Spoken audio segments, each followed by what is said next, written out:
The thing we really wanted to do was give the player decisions to make, give the player choices and have some consequences to those choices. And some have lightweight or subtle consequences, and some are purely aesthetic.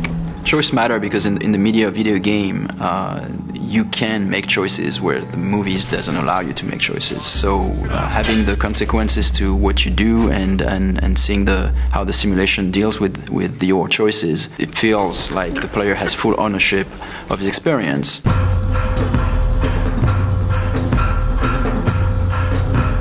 My goal is that everything that the player wants to do, he should be able to do it. As you can go everywhere, then it has to be functional everywhere. If he sees a door, it's an openable door. If he sees a roof, he should be able to climb there, and he knows that this is a valid path. As you guide Corvo through the world, as you see this world from a first-person perspective, you can constantly approach the game with all-out violence or subtlety, like you can be very surgical in how you move into an environment and how you deal with the assassination target. Ce qui est vraiment très intéressant dans Dishonored, c'est la possibilité pour le joueur de vraiment inventer son histoire, on va dire. Il peut vraiment jouer le jeu de la façon dont il a vraiment envie. Il peut très bien jouer au jeu sans jamais tuer personne, ou alors être une bête sauvage et attaquer tout le monde, mais ça aura des conséquences dans le jeu. I feel like we might have made the first assassination game where you don't actually have to kill anybody.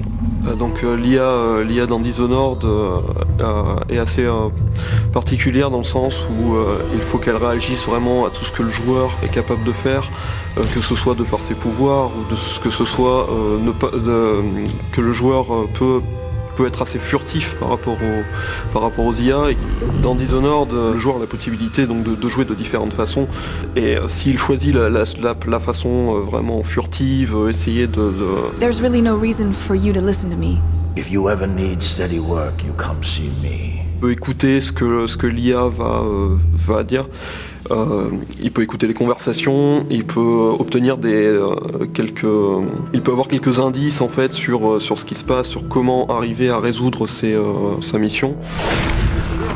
Oui, donc le joueur va pouvoir utiliser des combinaisons de pouvoirs assez variées. Par exemple, donc il va pouvoir arrêter le temps, commencer à utiliser l'arbalète pour tirer sur les différents ennemis. Les flèches vont prendre le cours normal du temps, tous les ennemis dans la pièce vont mourir. Il peut utiliser ça de façon... il peut utiliser des combinaisons complètement incroyables, et je pense que on va être assez étonné de ce que les joueurs vont être capables de faire. So when people play Dishonored, and once in a while they figure out something that just feels utterly creative to them and that they wouldn't have expected to be able to do in the game, that is a magic moment for us. That's what we live for. I watched a guy the other day do something I'd never seen in Dishonored before. He was running away after killing off a couple of high-profile assassination targets, 2 members of parliament, and he was up high on a balcony. And the jump would have killed him because it was maybe 4 stories up, but he had the possession power. And in our game, when you possess somebody, it's not like you leave your body behind and possess them with your mind. It's a corporeal thing, so you move physically into them, and then you pilot them around.